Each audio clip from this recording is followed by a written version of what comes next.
Trigger warning for today's episode. Today's episode contains content of sexual assault of children and of rape. So if this is something that you feel may trigger you, please stop the episode right now and listen to a previous episode. Oprah Winfrey and Dr. Brene Brown, she was on her Super Soul Sunday. And Dr. Brene says, shame is lethal. Shame is deadly. And I started jumping up and down and screaming. I'm like, I'm sick and tired of being ashamed of a crime I didn't commit. And that's when it first came out of my mouth. Welcome to the Prime Life Project podcast, a place to help you unlock your full potential, both mentally and physically, to become the best version of you.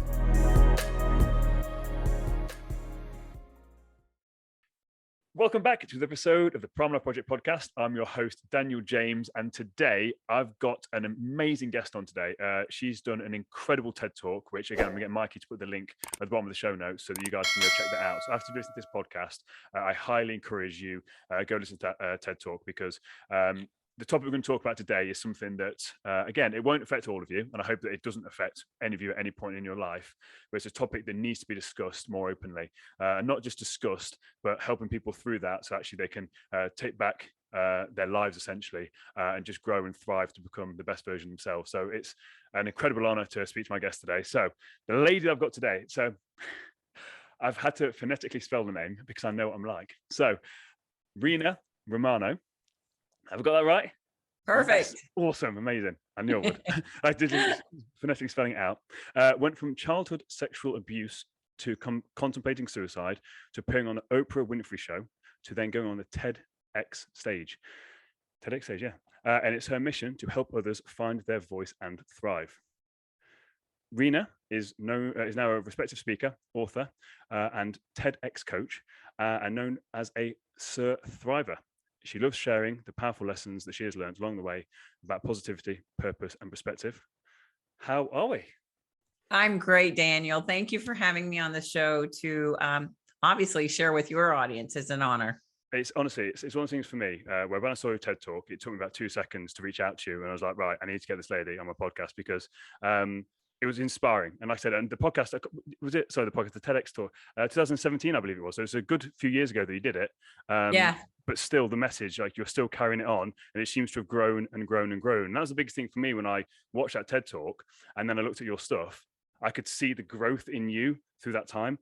And as we spoke about off air, about sharing this story, and you said the more you talk about it, the more that you grow. I can now see that. Like the lady that's in front of me talking to me now versus the person on the TED Talk, it's like a completely different person.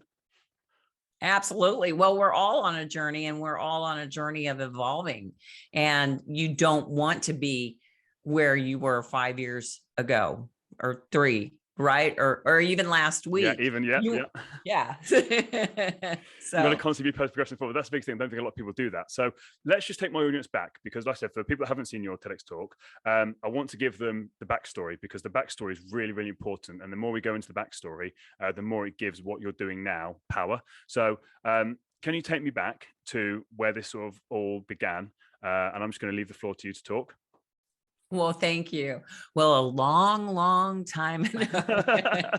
In a galaxy far, far away. In a galaxy. I'm a Trekkie, and a Star Wars. So, but all kidding aside, you can see that I love my life and I live in joy now, but it wasn't always the case. I am a sur-THRIVER of incest, and I was molested for many, many years by a family member, an older brother. And later, as a young adult in my 20s, I was raped by a colleague from work. He broke into my house late at night. But Daniel, it's when this was happening to me as a child, the incest, the rape, I was forced to do drugs. I was forced into pornography. But I knew I had to keep silent. My sexual abuse started when I was 4 years old. And as a child, I had no language for what was happening to me, but I knew it was wrong, but I loved this person. And this is the thing. Everybody thinks the boogeyman, the perpetrator, is a stranger, and it's not. It's a family member, a coach, a teacher. It could be someone from church. We've had a lot of that, right? A lot of abuse by church members. And I knew I love this person. I had to break it up in my mind. I loved my big brother, but I hated my abuser. And people often ask Daniel, well, why didn't you tell when this started? Well, I was only 4 when it began. And later on, as a teenager, I'm like, if I tell on him, he's going to get in trouble, and it's going to break up the family unit as I know it. That's a lot of responsibility for a child. And so this is what I want. It took me a long time to forgive myself, because a lot of people always ask, well, why didn't you tell? Why didn't you stop him? Well, why is it the victim's responsibility to stop the crime in the first place? They shouldn't have started the crime in the first place. So, and that's what, with my TEDx talk, it's called Healing from Sexual Abuse Can Start with One Word. And I do talk about that in the talk. And I've heard from people all over the world. Thank you for mentioning the talk. So I've heard from you. You're in the UK. Hope to get to the UK soon. There's a Dr. Warren Larkin in the UK. He's using my TEDx talk as a teaching tool. He is a doctor of psychology, and he's teaching clients and students that are going into being therapists and watching my talk. So my talk has reached people from Australia, the UK, India, Japan, Europe, the United States.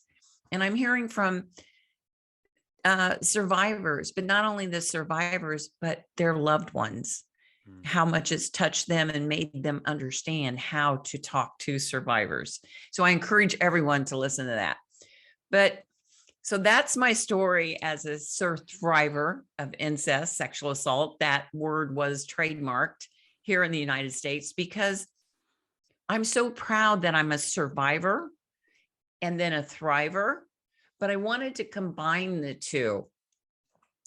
The sur, I left it symbolic because I am not ashamed of my past any longer. I am a sur-THRIVER. And this is the message I want to get out to other people. No matter what type of trauma we've gone through, we're persevering. Consider yourself a sur-THRIVER. I love that. It's like just taking the power back, isn't it? It's taking the power back to yourself, like where potentially you feel like you lost your power. It's like you are now owning your story. And there's stuff like this that, again, as I mentioned to you before, I've had another lady on that spoke to me about this, which is why hopefully I can go even more in depth with yourself today, because I've spoken about this before. I had a lady that came to see me, and she opened up about something that happened to her. She hadn't told a single soul. This lady was in her 60s, and very, very similar story to you, but it'd gone on from relationship to relationship to relationship to relationship. And actually, I had the tools to able to just sit down and listen to what she was saying to me based on what I'd heard previously. So that's why I love what you're talking about, like just empowering people. That's essentially my message with her was, okay, well, that's happened to you. You've survived it. Don't let that consume your life now moving forward. Like, you can take back that control and actually live the life that you want to live. And as soon as I told her that, she broke down. She's like, no one's ever said that to me. It's like, but that's the power of it. It's like, we're not told that. And I feel like people have gone through this stuff. They're made to feel guilty, ashamed, dirty. How did you overcome this? Because it's one thing for it to happen to you. It's another thing for it to happen to you with a family member. It's another thing for it to happen with your brother. And again, as you said, there's so many different facets to that. So how did you build up the courage to actually talk out about this? Because there'll be a lot of people listen to this and they'll be like, oh my God, this happened to me. But they don't know what to do. How did you get that initial courage to speak out, and what did it look like? Well, I have to tell you, I have a mentor, and her name is Oprah Winfrey. It's a pretty good mentor to have. Yes. And I watched her for years. And what happened, Daniel, is watching her transform on her show through the 25 years. She's a sur-THRIVER of incest, sexual assault. And I just watching her, and she started having more and more people come on her show to talk about incest, sexual abuse, child sexual abuse, domestic violence, rape. And I'm seeing all these people come on her show, and they're now happy, and they have been able to forgive. And this is before I sought help. I always knew I want to be happy like them. I'm sick and tired of being sick and tired. I'm sick and tired of being ashamed. So one day I finally called for help. I called a crisis center here in Tampa, and there are crisis centers all over the world. People can go to my website, renaromano.com. On my contact page are some resources that are around the world and in the United States. But I had to call. I had to get help. I knew that I was broken and I needed to be fixed, and I knew I couldn't do it by myself. I got tired of being ashamed of a crime I didn't commit. And I got tired of dating the same men over and over, abusive men. I got tired of the self-abuse. I got tired of self-sabotage. I knew I wanted better for my life. So I had to search for it. But Daniel, I have to tell you, so I called for help, and I would go to the meetings every week. I was determined to fix what they broke. But I would go in crying, woe is me, poor little me, I'm the victim. And one day, one of the gals in the group said, when are you going to stop playing the victim and start taking responsibility for your life? And I'm like thinking, what do you mean? I didn't understand what she was saying, Daniel. You know, I am a victim. But what I realized, I'm not the victim anymore, because I wasn't being abused by him any longer.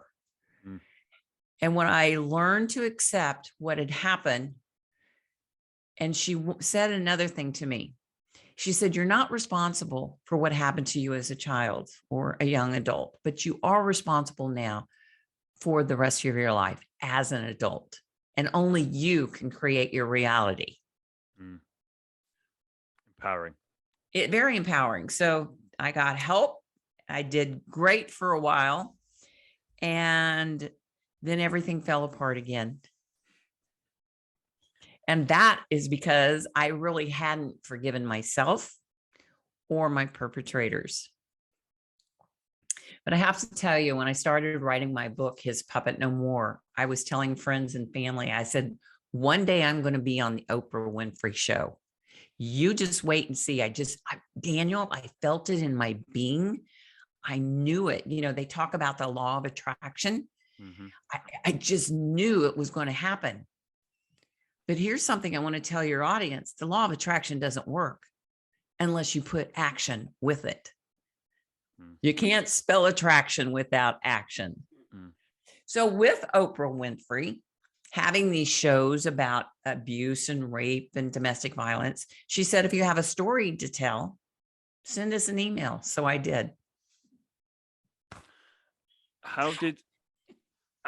When it comes to law of attraction, stuff like that, genuinely, like, that's one of the biggest things. I want to do a full deep dive episode. I got Michael Logier on, who for me is one of the top people in the world of law of attraction. I want to get someone else in to talk about it, because it's something that completely dominates my life, and everything about it, the power of the mindset and the vibration you put out there. Like that's my sole purpose, and it's what I do with my clients. I just don't tell them that's what it is. I just tell them the things to do. I just don't tell them that's what I'm trying to get at.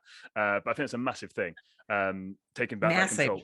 Like I said, it's beyond the scope of this one podcast. If I can do a bit of a series on it. When you said you started to heal, and you started to go through something, and then you realized you hadn't actually truly forgiven yourself, how did you know that you hadn't truly forgiven yourself?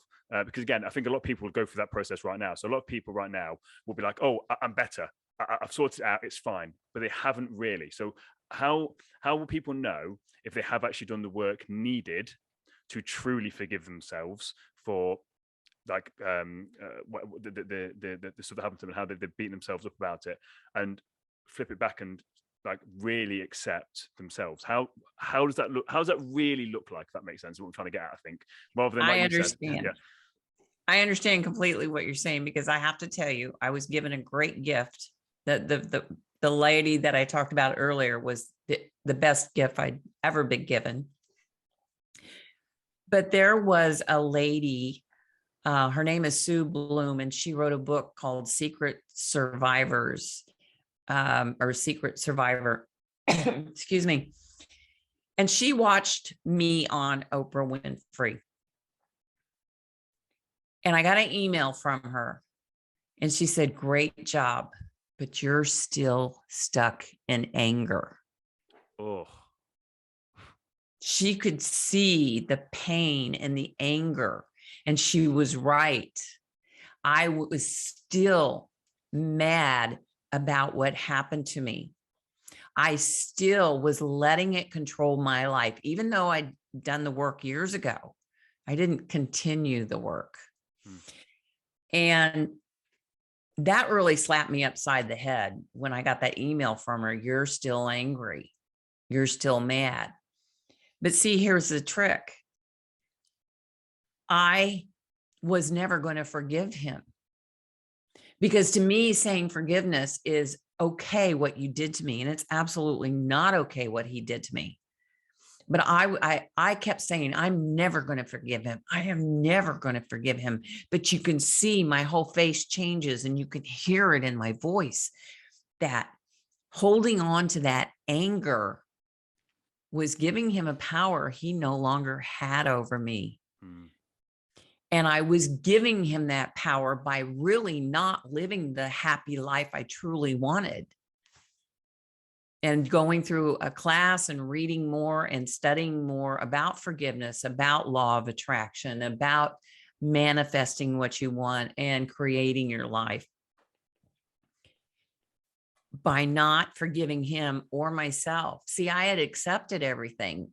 A lot of people repress the memories of traumatic things that happened to them.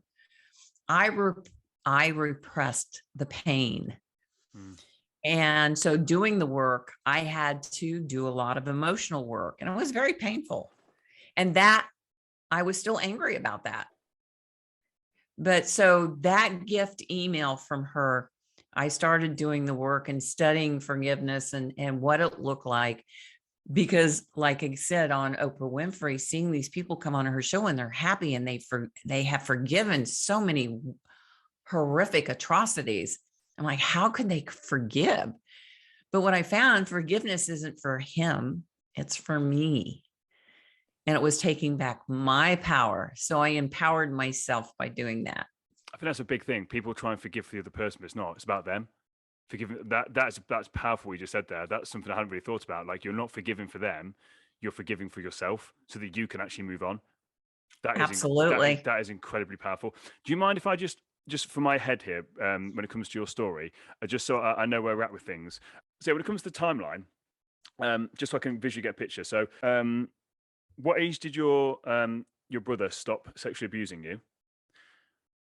And then what age was it when you got raped? If you don't mind me asking these questions, I just want to, so for the timeline of it, like, had you, because there's two different people here. So we're talking about forgiveness, and obviously we're going back to your brother, but then we'll also tie it into the forgiveness and what happened with the rape as well, because it's two massive things.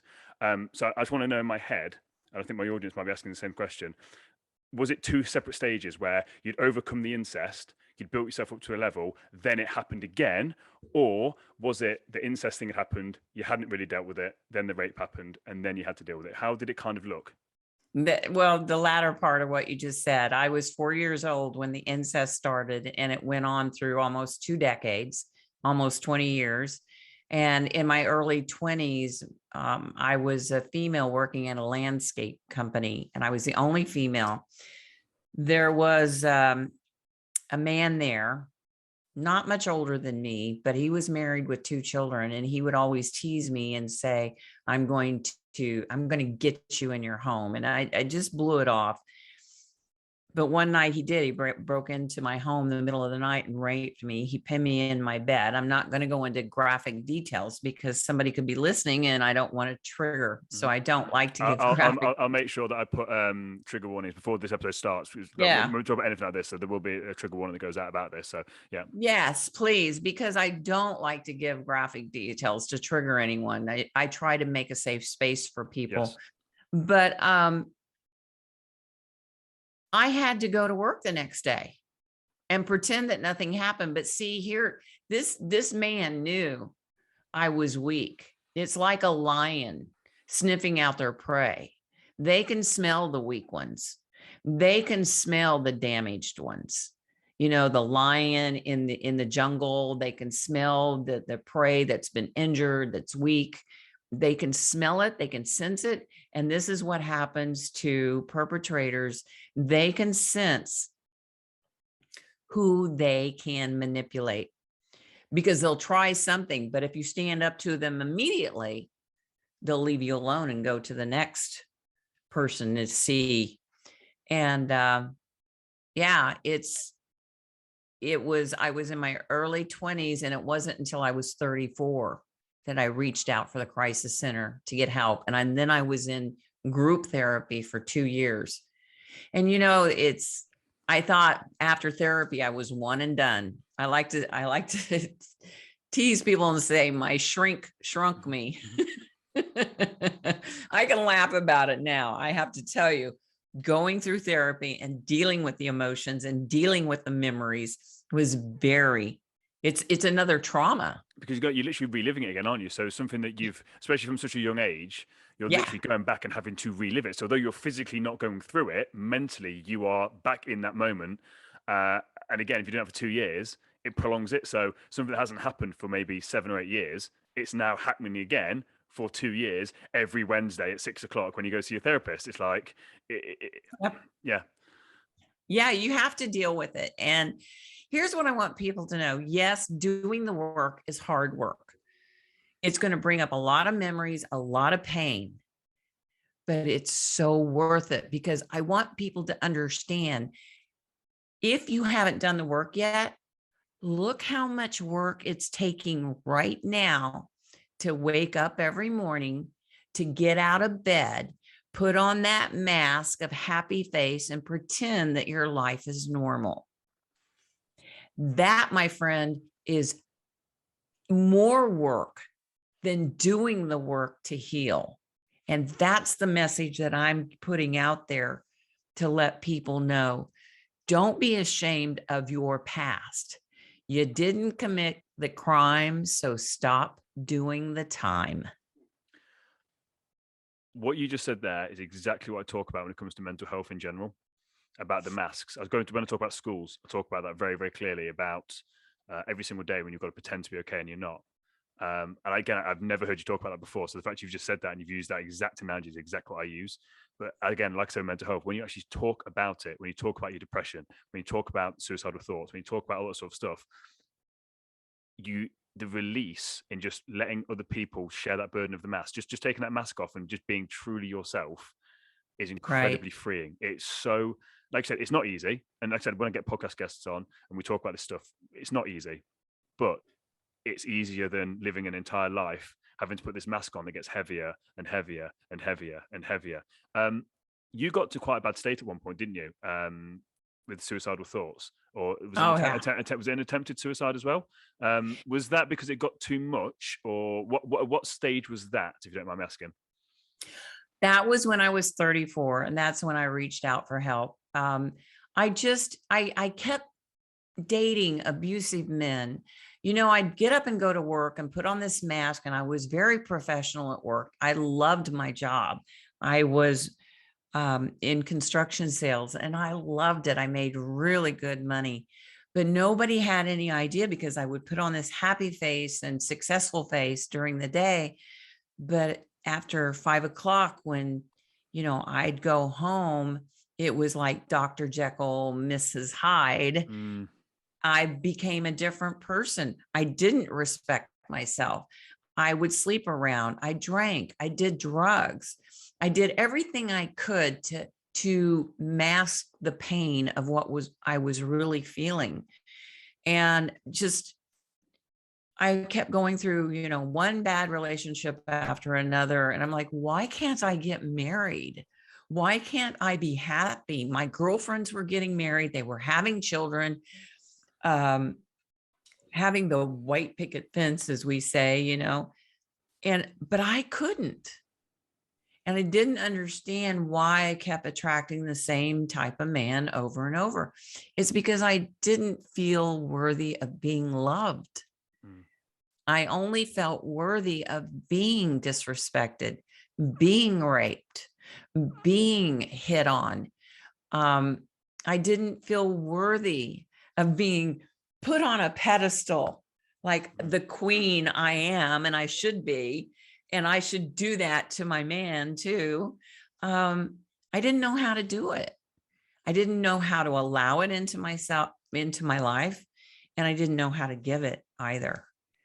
So one night I drank myself. I was drinking straight out of a bottle of liquor, and I just didn't want to live anymore. But I was afraid to kill myself too. They can hear more about the story if they watch the TEDx talk, but I eventually passed out that night, and I woke up in the next morning in the middle of the corner of my bedroom wall and the dresser, and I was all curled up in a ball. And I woke up crying and screaming, I don't want to live. Pardon me, I don't want to die. I just don't know how to live with this pain anymore. So I remember seeing the crisis line number on TV, and I finally reached for the phone and called for help. That's one. I've got one quote from your TEDx talk, which is, if we can't speak our truth, the pain will be released somewhere, or we find coping mechanisms. And that for me, again, when I listened to that TED talk, I wrote that down because I was like, that is powerful with anything. And that's our truth, not necessarily what happened to you specifically, but every single person's truth. So for example, I've had Mikey, so my videographer, again, shares his truth about his issue with drugs. And again, the stuff went through that with suicidal thoughts. Same with me. And my sex addiction, which is very tied into yourself, is like, I had no self-worth. So again, I was just abusing myself through the form of sex. It's something that I'm interested in for myself personally with this. How did you fix your relationship with sex? Because obviously with everything that happened when you were younger, was that through therapy? Was that through something you had to work on yourself outside of therapy? Because I know a lot of people struggle with sex in general. Like in general terms, people really struggle with that side of intimacy, letting guards down, all that sort of stuff. How have you actually progressed through that? Because I think there's a lot of people listening to this. They've either been through similar to yourself or not, but they still struggle with that side. How have you dealt with that? Well, my husband would probably say I still need to work on it, but and I know I'm making fun of a serious subject, and it's nothing really to laugh about, because I was picking up men in bars and sleeping with them and then discarding them like a snotty tissue. It was sex, drugs, and rock and roll back then. And I thought I was in control. I thought I was being powerful if I used them in that way, because I wasn't really enjoying the sex. It was a drug. Yep. You know this now. Just to feel something. Yeah. Yeah, it was a drug and it was a fix. And so I had to quit drinking for a while. I still have a martini once in a while. I don't do drugs, but I had to start loving myself, and I had to respect myself, and I had to forgive myself. And I had to realize that sex and intimacy are two different things. Yes. And being intimate with my husband the first time, I just broke out in tears. It was very emotional because I had never really been intimate with someone on that level. So it's taken time to get used to. A lot of people go through sex therapy. We haven't. I recommend it. If you need it, go for it. But it's just, intimacy starts with respect, setting up boundaries, loving yourself, and allowing that person, and allowing yourself to be vulnerable. Yeah. So, because we don't when we're, enthralled in the sex addiction. There is no loving yourself. There is no intimacy. So I just had to forgive myself. And I had to allow myself to be intimate with my husband and just trust him. And that's a key thing. I trust him. That's a big thing, isn't it? Like to actually trust someone in general as well. Especially I know that he's not going to hurt me. Yeah.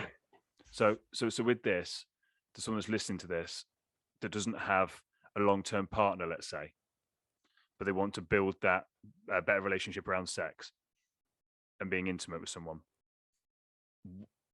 I completely agree. It starts with working on yourself first. Completely agree. And forgiving yourself for stuff. So what does that actually look like?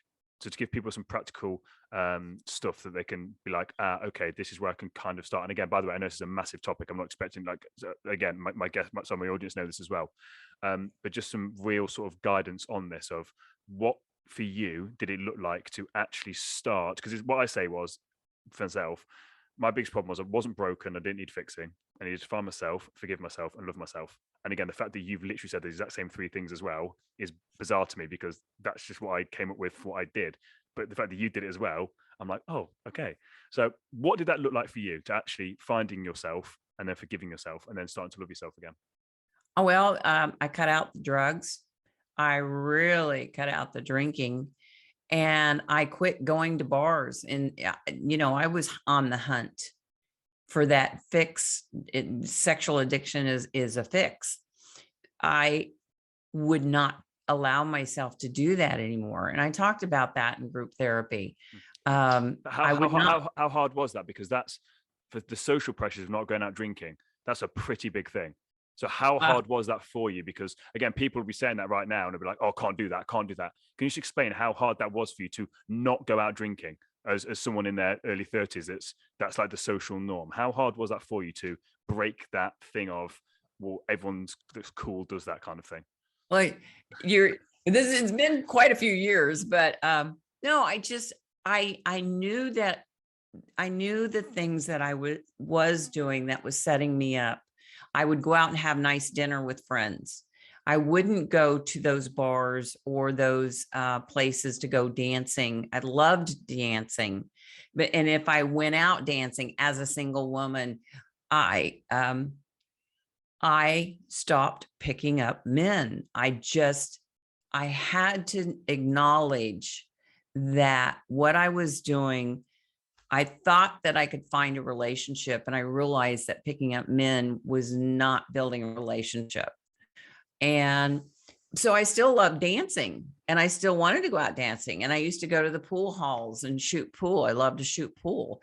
I just had to curtail and respect myself not to do that one thing and just pick somebody up. If somebody was interested in me, I would give them my phone number if I was interested in them.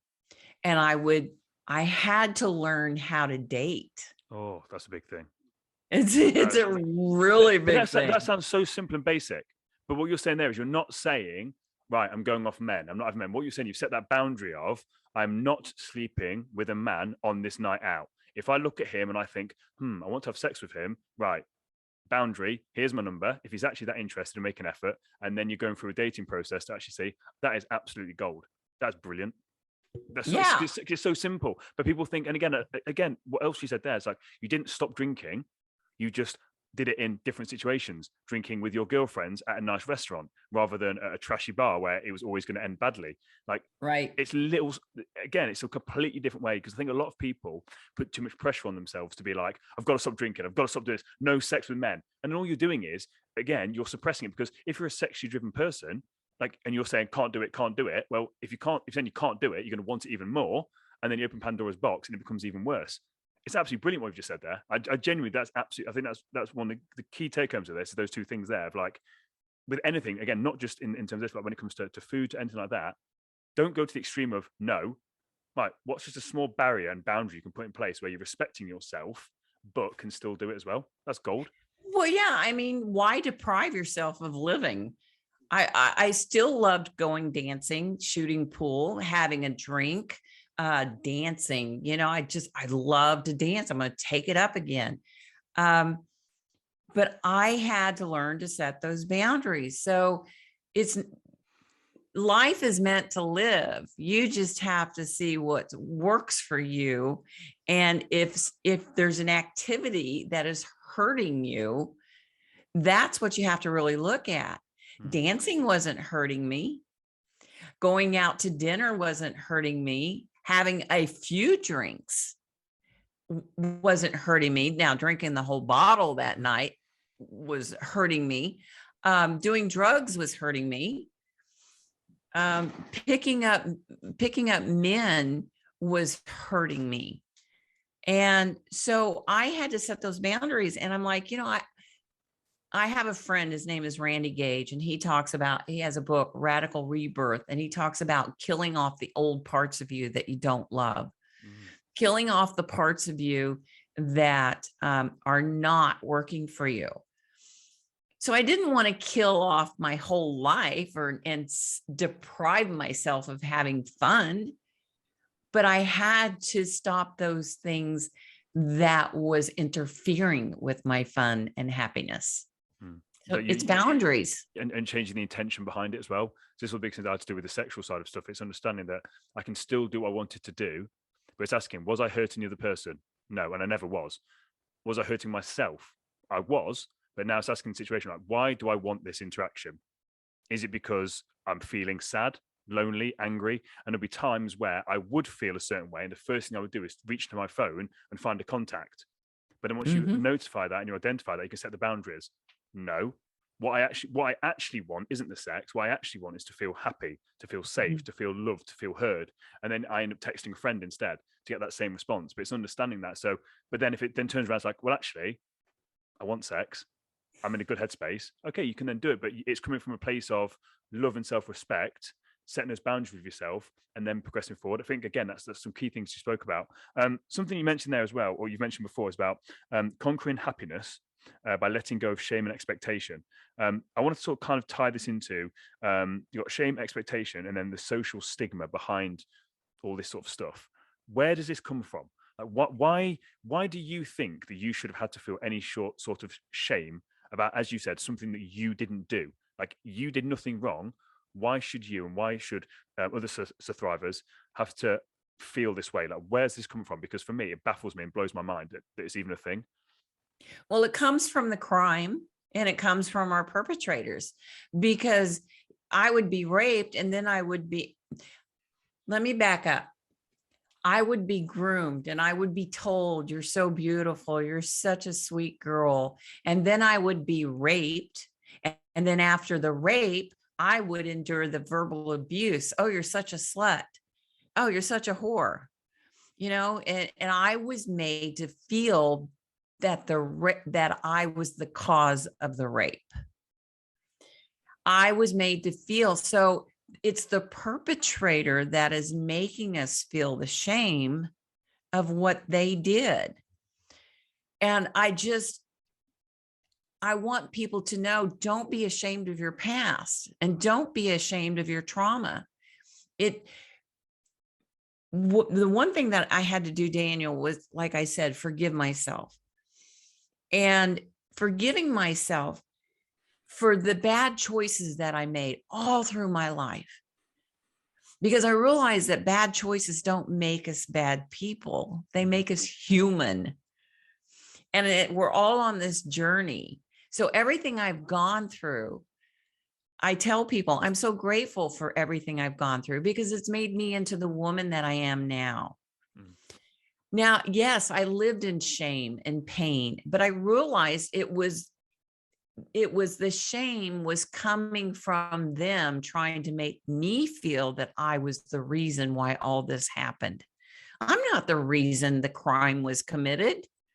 When I was on Oprah Winfrey, she said something that's so profound. She said, I could be running down the street stark naked. That doesn't give anybody permission to rape me. But they make us feel responsible, and they make us feel ashamed, and they make us feel unworthy of being loved. So the abuse continues in self-abuse after they're through with us and they move on to the next victim. Yeah.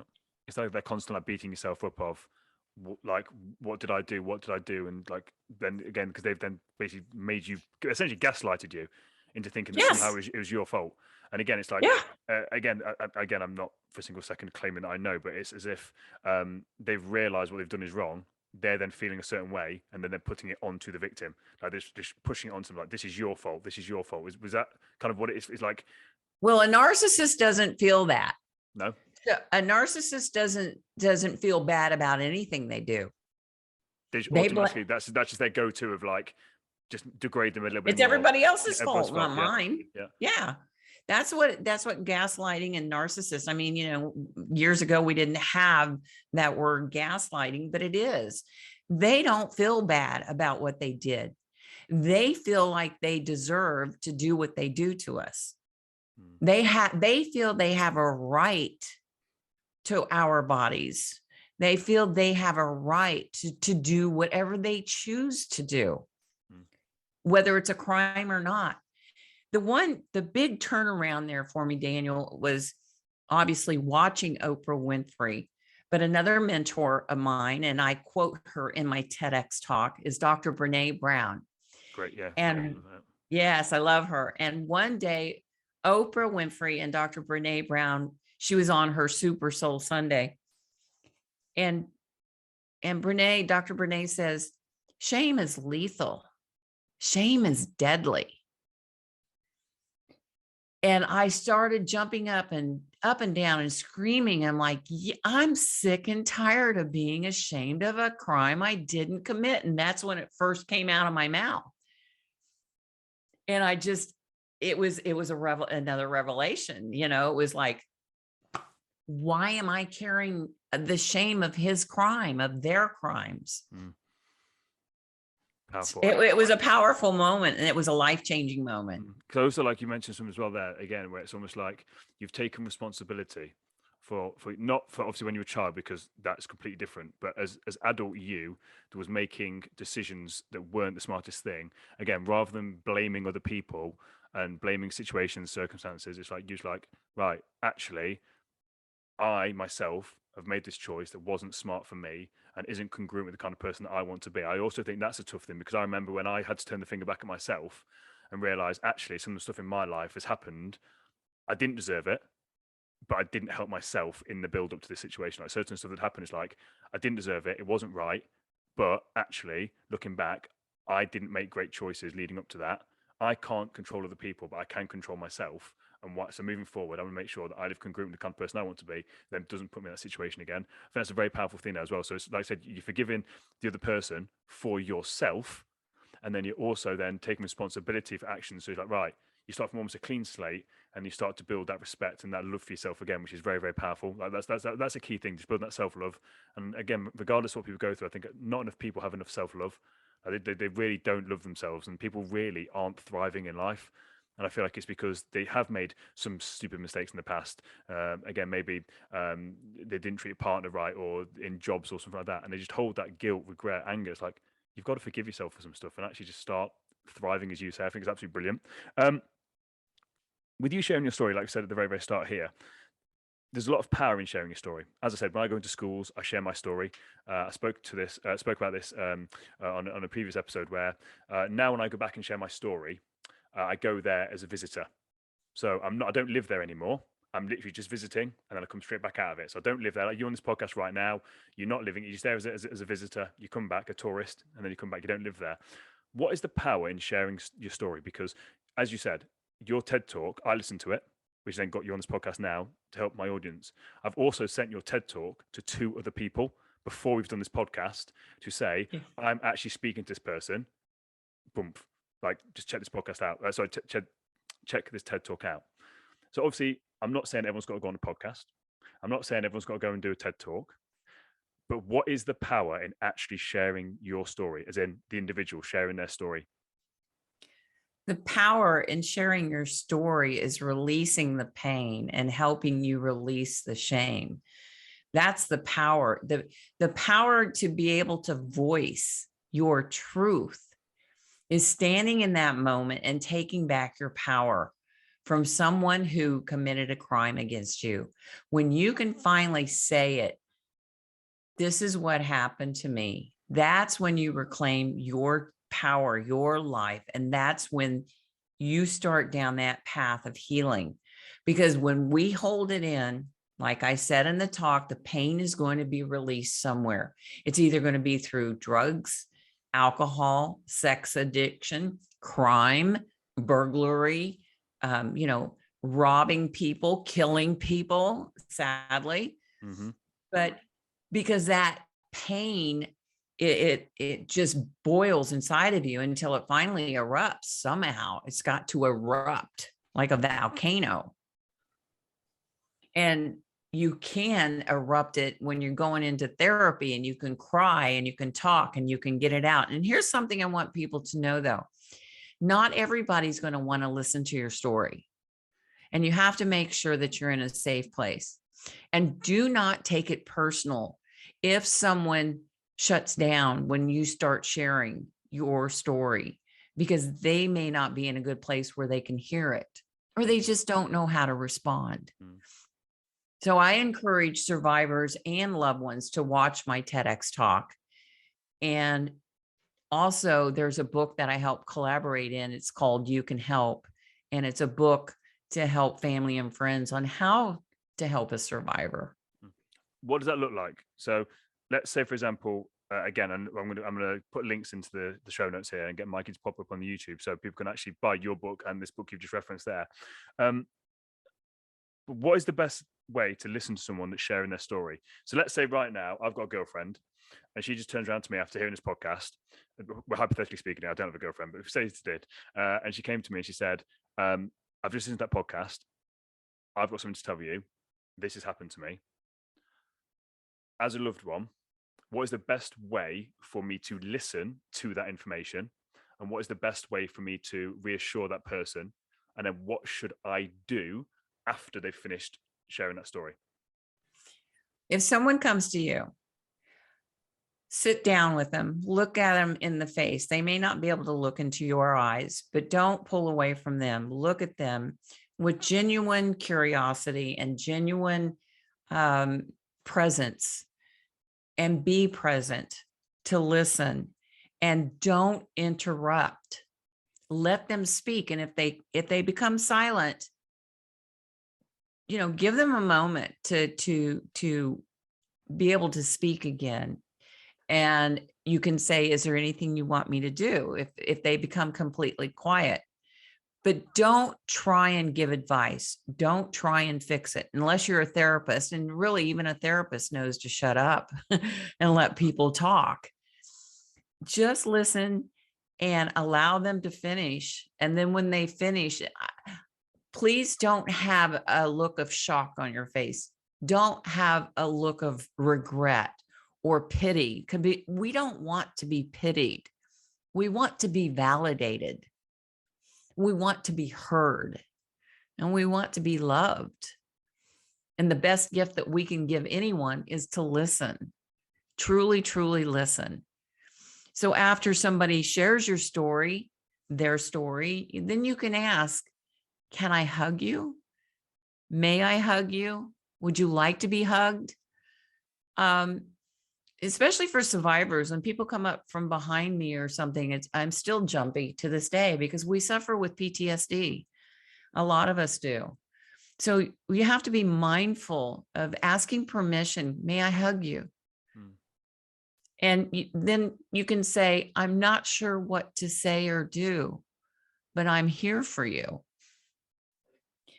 If they haven't received help and you don't know what to say or do, you can say, I don't know, I've never dealt with this. Maybe we can research where you can get help. And when you're ready to make that call, you make that call. Don't push people into getting therapy. It won't work. They have to be ready. Is there anything more you'd like to say? Is there anything more you want to share? If not, it's okay. That's okay. So I hope that helps. Listening. Yeah. I know that helps. I'm just thinking in my head again when you're talking, I always try to put myself in my audience shoes about potential follow-up questions from that. Is something to say, for example, let's say, again, hypothetically, the girlfriend talks to me, opens it up. May I hug you? Can I hug you? Hug in. Would something worth saying, what do you need from me? Is that a good question to ask? Like, so you're asking them, like, what can I do? So maybe they'll know, like, rather than assuming that they want something, like, what can I do? Is there anything you What need can from I me? do? Yeah. Is that a good question to ask? Yeah. And you can just say, wow, I am so proud of you and your courage to share your story. And what can I do for you now? What do you need from me? Should we just sit here for a while? Because I know my husband, he's a fixer-upper. He's a fixer. And I have a lot of friends that are fixers. And as soon as you tell somebody your problem, they want to fix it for you. We don't want you to fix it. We just need you to love us and listen and validate that we were heard. And like, wow, I'm honored that you trusted me enough to share your story with me. Thank you for that. Thank them for it. Make them feel proud of their courage to speak their truth. Make them feel proud of the crimes that they live through, that it is an achievement. Yeah, and it's nothing to be ashamed of. No, they need to be proud of their courage of persevering. It's creating that safe space for them, just allowing them to have that free space to do, say, think, whatever they want, and just allow it to be. Yeah.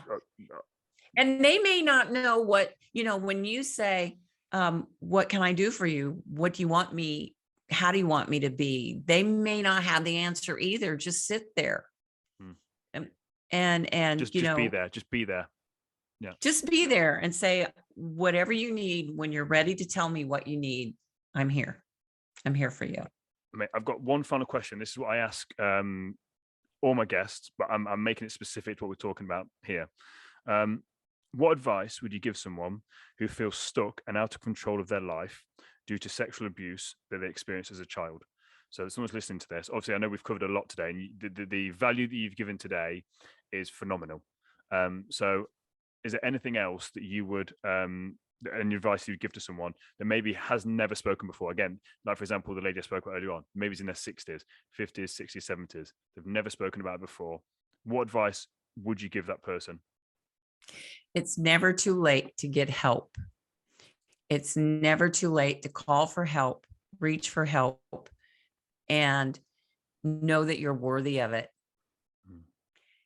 And like I said, they can go to my website, renaromano.com. On the back page are some resources, places that they can call in the United States.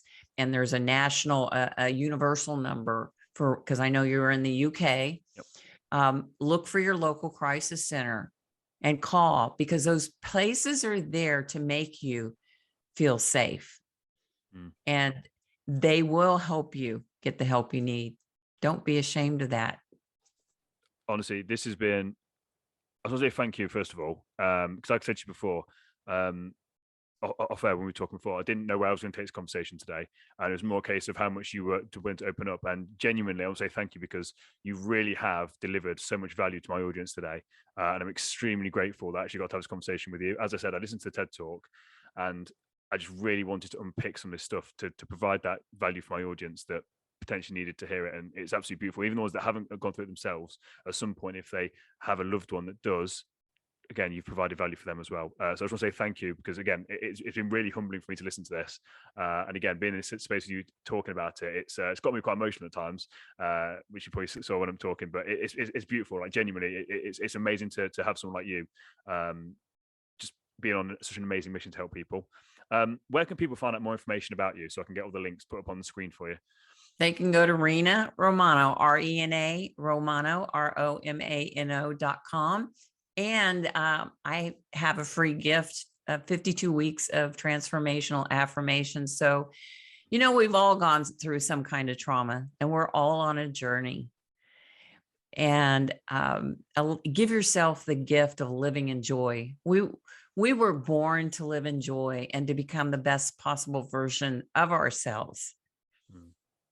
And somebody else's crime doesn't define us. Our perseverance is what defines us.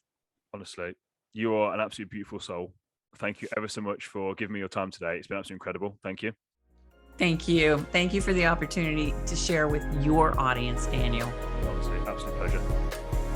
Thanks.